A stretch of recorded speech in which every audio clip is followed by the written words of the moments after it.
इस ट्रेनिंग का उद्देश्य ही ये है कि आपके जो मशरूम के पैदा करने की इच्छा है उसमें एक सही जगह पे सही आदमी से आपका परिचय हो जाए। इससे ज़्यादा इसका उद्देश्य नहीं है हमारा, और थोड़ी सी बेसिक जानकारी हो जाए। जो लोग YouTube चलाते होंगे, कितने लोग चलाते हैं? महिलाओं में कुछ चलाती हैं, ये नहीं 2-3 लोग ही चलाते हैं और लोग चलाते हैं, बहुत बढ़िया। तो हाँ, जो लोग YouTube चलाते होंगे, आप उसमें मशरूम उत्पादन भरेंगी तो कुछ चीज़ें आपको दिखेंगी, लेकिन वो सारी चीज़ें नहीं होती हैं। उनमें से कुछ मुख्य चीज़ें गायब होती हैं। जैसे YouTube चला के अगर आप सोचें ना कि कर लेंगे तो काम तो हो जाएगा, लेकिन कोई ना कोई एक इम्पॉर्टेंट चीज़ बीच में छूट जाएगी, जिसकी वजह से लास्ट में थोड़ा सा दिक्कत सी आएगी। अब जो ट्रेनिंग है, क्योंकि आपको पूछने का मौका है, तो जैसे एकदम संतुष्ट होने के लिए तो आप कर सकते हैं, पूछ सकते हैं। मैं एक चीज़ बता दूं, सबसे पहले तो सब लोग आ गए हैं ना, तो ठीक है। सबसे पहले तो ये बता दें कि मशरूम को गांव में सांप की छतरी या कुकुरमुत्ता कहा जाता है। कहा जाता है ना? हाँ, एकदम। तो वो क्यों कहा जाता है? हाँ, एकदम सही कह रही है। तो सांप की छतरी या कुकुरमुत्ता कहा जाता है मशरूम को। वो क्यों कहा जाता है?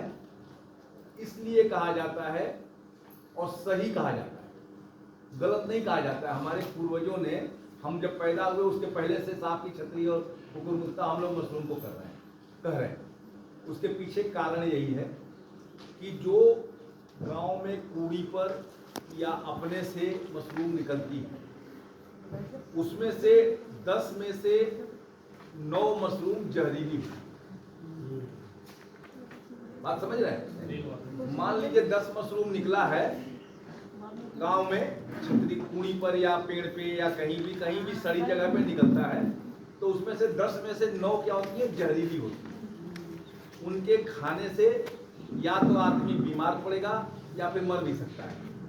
हर साल बरसात के समय में पेपर पढ़िए तो अरुणाचल प्रदेश, मिजोरम या चाइना से लगे हुए जितने भी स्टेट हैं, वहाँ निकलता है कि कुछ लोग मशरूम खा के मर गए। इस साल भी निकला था। तो वो इसीलिए कहा जाता है सांप की छतरी और कुकुरमुत्ता, कि आदमी डर के मारे या नफरत के मारे मशरूम को बिना जाने न खाए। वैसा गांव में देखा बहुत बढ़िया सा निकल रहा है और सोचा कि ये तो डॉक्टर साहब बताए थे, चलो जी अपना इसी को बना लो, फ्री में मिल गया। तो वो 10 में से 9 जहरीली है, उनको खाना नहीं।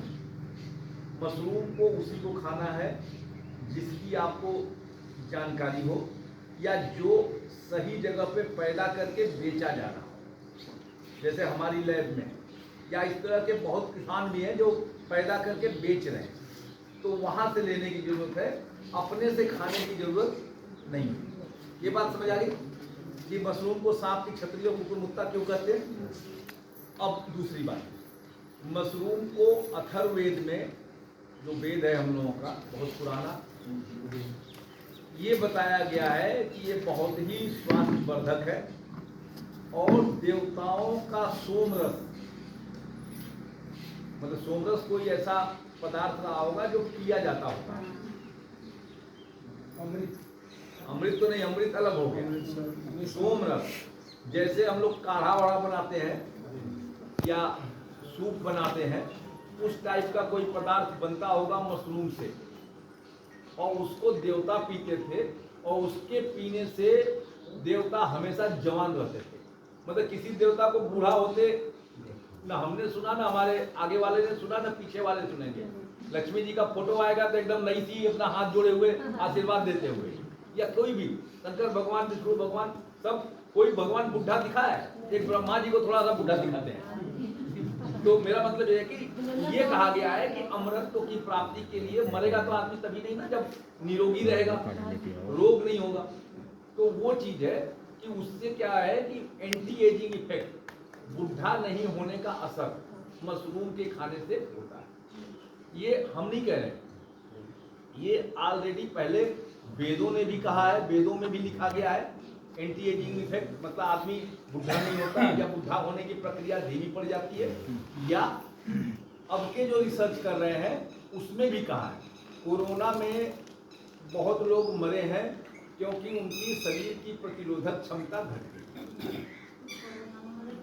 हाँ, तो वो इसलिए कि उनकी अपने जो रोग को बर्दाश्त करने की क्षमता है वो घट गई मशरूम के खाने से। मैं आपको बता दूं, हमारा मशरूम का लैब 15 साल पुराना है और हमारे यहाँ लाला लाजपत राय के डॉक्टर भी लिखते हैं कि डॉक्टर साहब क्या चले जाओ एग्रीकल्चर यूनिवर्सिटी में मशरूम लैब पे मशरूम मिलेगी, लेके खाओ फल सब्जी के साथ, क्योंकि इसके खाने से शरीर में जो मल्टीविटामिन लोग खाते हैं कैप्सूल उसकी जरूरत नहीं है। हमारे भाई खुद डॉक्टर हैं, उन्होंने मल्टीविटामिन कैप्सूल को बेचना बंद करके मशरूम का पाउडर देते हैं मतलब कि इसको दूध में मिला के पियो या सूप बना के पियो। तो ये चीज है, मतलब सोचिए कितना जो दवाइयों पे खर्चा आना है। एक ये काम कर रहे हैं एक मशरूम पे, वो कैंसर में दवा का काम करती है। एक सीजोफाइलम मशरूम है, उसके बारे में भी हम लोग बताएंगे। वो पीने से शरीर के अंदर अगर कैंसर है तो उसकी बढ़त जो है धीमी हो जाती है, कम हो जाती है। मतलब जिसको 3 साल जीना है वो 5, 7 साल, 8 साल जी सकता है। मतलब हम ये नहीं कह सकते कि पूरा मशरूम पूरा दवा नहीं है। अगर ये समझे कि मशरूम दवा है तो बड़ी गलती है। मशरूम दवा नहीं है, लेकिन दवा के सपोर्ट में खाने वाली चीज है, मल्टीविटामिन। हाँ, एक डॉक्टर अगर लिखता है तो दवा 2-3 लिखता है। एक बुखार का लिखेगा, एक एंटीबायोटिक लिखेगा, एक मल्टीविटामिन लिखेगा। और सबसे ज्यादा कौन महंगी होती है? वो मल्टीविटामिन।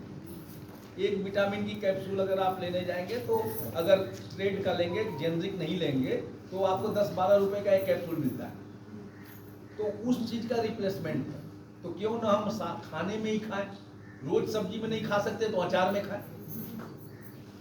मशरूम को ये बताया जाता है कि ये high quality mushroom, high quality protein देता है। शरीर को निरोगी रखने के लिए जो सबसे ज्यादा इफेक्टिव चीज है वो है प्रोटीन। प्रोटीन किसमें पाया जाता है? दालों में पाई जाता है। दालों की पैदावार लगातार घट रही है। चना जो है मुझे इधर पैदा होते हुए दिखता नहीं है। मैं 20 साल से हूँ, 15 साल में शुरू में तो कोई दिखता भी था, अब आपको चना का खेत मुश्किल मिलेगा। उड़द तो हम लोग का मुख्य है। हाँ, बोलते ही ना होंगे माहे खा जाए। बात सही है आपकी। अब तो हाँ, वो कहते हैं पशुओं का नुकसान है, माहे का नीलगाय का नुकसान होता है। इसलिए उड़द भी आदमी खाने भर का ही कोशिश करता है कि घर के आसपास बो के बचा ले, तो नहीं छोड़ते। उसके जगह पे अब हम अपने घर के एक कमरे में, कमरा किसी भी तरह का हो सकता है, मतलब जैसा हमारे पास व्यवस्था है, कमरा छप्पर का भी हो सकता है, कमरा कच्चे एस्बेस्टस का भी हो सकता है, कमरा टीन का भी हो सकता है, कमरा पक्का भी हो सकता है। जमीन वाला कमरा हो, छत वाला कमरा न हो, मतलब नीचे जमीन हो। बेसमेंट का कमरा होगा तो बेसमेंट वाला भी चल जाएगा, जो गुदरा जिसको हम बोलते हैं। कहीं भी कमरे में कर सकते हैं। 10 फुट गुणे 10 फीट का अगर कमरा है तो उससे हम साल भर में कम से कम 10 कुंटल मशरूम पैदा कर सकते हैं। और 10 कुंटल मशरूम को सुखाएंगे तो 1 कुंटल सूखा मशरूम निकलेगा। और 10 कुंटल मशरूम से अगर अचार बनाएंगे तो मुझे लग रहा है कि 7-8 कुंटल अचार बन जाएगा। तो ये काम हम कर सकते हैं एक कमरे से। लगना क्या है? कुछ नहीं लगना है। घर का भूसा है, घर का कमरा है, घर की मेहनत है। इसका दाना वाना नहीं होता जी कुछ? सर मुझे 2-10 मिनट बोल लेने दीजिए, प्रश्न लिख लीजिए, क्योंकि फिर ना मामला गड़बड़ा जाएगा हमारा। वो फिर बाद में पूछेगा। आपको जो नोट कर लिख के रखना, मैंने इसलिए कहा कि प्रश्न अपने नोट कर लीजिएगा, क्योंकि सिस्टम फिर हिल जाता है। तो 10 कुंटल मशरूम आप एक आदमी बड़े आराम से साल भर में पैदा कर सकता है। साल भर चाय लेते रहिए, चाय पीते रहिए। साल भर जो है हम मशरूम पैदा कर सकते हैं, जिसमें से 1 महीना मशरूम नहीं पैदा होगा, लेकिन मशरूम मरेगा नहीं। जब कमरे का तापमान, जिसे टेम्परेचर हम लोग कहते हैं अंग्रेजी में, कमरे के अंदर का तापमान अगर 10 डिग्री सेंटीग्रेड से कम और 30 डिग्री सेंटीग्रेड से अधिक जब होता है तब मशरूम की बढ़वार रुक जाती है, मतलब उसमें फलत नहीं होगी। 10 डिग्री टेम्परेचर कमरे के अंदर का मतलब हो गया कि बाहर का कितना होगा पता है? नहीं, अंदर कमरे का अगर 10 डिग्री टेम्परेचर है तो बाहर कितना होगा? ज्यादा होगा कि कम होगा? ज्यादा होगा या कम होगा? मतलब 10 डिग्री अगर अंदर का टेम्परेचर है तो बाहर उस समय के जाड़े में क्या होगा? कमरे के अंदर कम होगा ना, कम होगा। अगर सर्दी है तो कम होगा। सर्दी में अगर हम बात करें तो अगर कमरे के अंदर का टेम्परेचर 10 डिग्री है तो बाहर 7-8 डिग्री 6 डिग्री 3-4 डिग्री का अंतर होता है। और गर्मियों में जून में अगर हम चले जाएं तो अंदर का टेम्परेचर अगर 30 डिग्री है तो बाहर 35 या 36 डिग्री टेम्परेचर होगा। तो जनवरी के महीने में 15 दिन और जून के महीने में 15 से 20 दिन हम मशरूम की खेती नहीं कर पाएंगे। बाकी हम पूरे साल मशरूम की खेती कमरे में कर सकते हैं। छोटे लेवल की बात कर रहा हूँ, बड़े लेवल पर तो आप एसी लगा के साल भर करिए या पहाड़ों पर साल भर होती है, तो उस समय हम इसका वो कर सकते हैं। ठीक है, तो जब ठंडे के ऐसे लेके, लेकिन हमको मशरूम की 3 फसलें लेनी पड़ी। जैसे हम खेत में पूरे साल खेती करने के लिए गन्ने को अगर छोड़ दें तो 3 फसल लेते हैं, धान लेते हैं, गन्ना लेते हैं, दलहन लेते हैं या सब्जी ले लेते हैं। तो हाँ, कुछ भी बोलो, वो तो उस तरह से हम कर लेते हैं। ऐसे ही मशरूम की भी 3 फसल लेनी पड़ती है। सबसे ज्यादा मशरूम आपने कौन सी देखी है जो दुकानों पे मिलती है, छोटी सी होती है? बटन। कुछ कितने लोगों ने मशरूम खाया है इसमें से? क्यों 3 लोग खाए हैं, 4 लोग, बस बहुत बढ़िया, 5 लोग। चलिए, आज आप लोग जो नहीं खाए हैं वो मशरूम का अचार जरूर खाइए। कम से कम फिर ये कहने को हो जाए कि नहीं जी हमने खाया है। ठीक है, इसीलिए हम लाए थे कि जो लोग नहीं खाए हैं वो मशरूम का अचार खाएंगे तो उनको पता लगेगा कि ये मशरूम का अचार।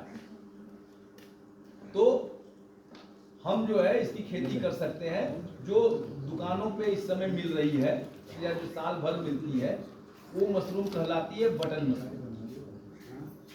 उसकी खेती सामान्य टेम्परेचर पर हम लोग अपने इलाके में, मतलब मेरठ से या नॉर्थ इंडिया के पहले मेरठ, बागपत, सहारनपुर, इधर जो अक्टूबर से लेके मार्च तक कर सकते हैं। अक्टूबर से मार्च तक हम लोग बटन मशरूम की खेती कर सकते हैं। सितंबर चल रहा है। और दूसरा जो है मशरूम है वो है मिल्की मशरूम, जो बटन की तरह ही होता है। अंतर क्या होता है? बटन मशरूम में टोपी बड़ी होती है, उसकी डंडी छोटी होती है। मिल्की मशरूम में टोपी छोटी होगी और डंडी बड़ी होगी। उसी मिल्की मशरूम का अचार हम लाए हैं, बटन का नहीं लाए हैं, मिल्की का लाए।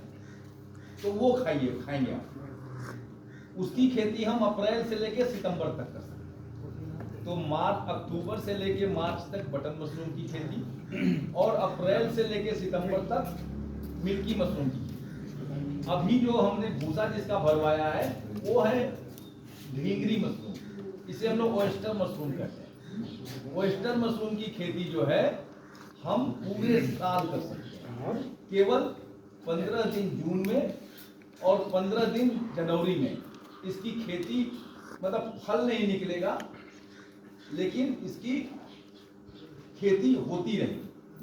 तो ये ढींगरी मशरूम की खेती, तो ये 3 मशरूम की खेती अगर करेंगे तो हम पूरे साल कर लेंगे। तो ये 3 मशरूम पे ही काम करना है। इन 3 मशरूमों का बीज जो है हमारे सेंटर पर मोदीपुरम में मिलता है और बहुत सस्ता है। हमारे यहाँ 80 रुपए किलो हम बीज देते हैं और ये अगर बाहर गाजियाबाद, दिल्ली में खरीदेंगे तो आपको 120 रुपया मिलेगा अगर प्राइवेट से खरीदेंगे।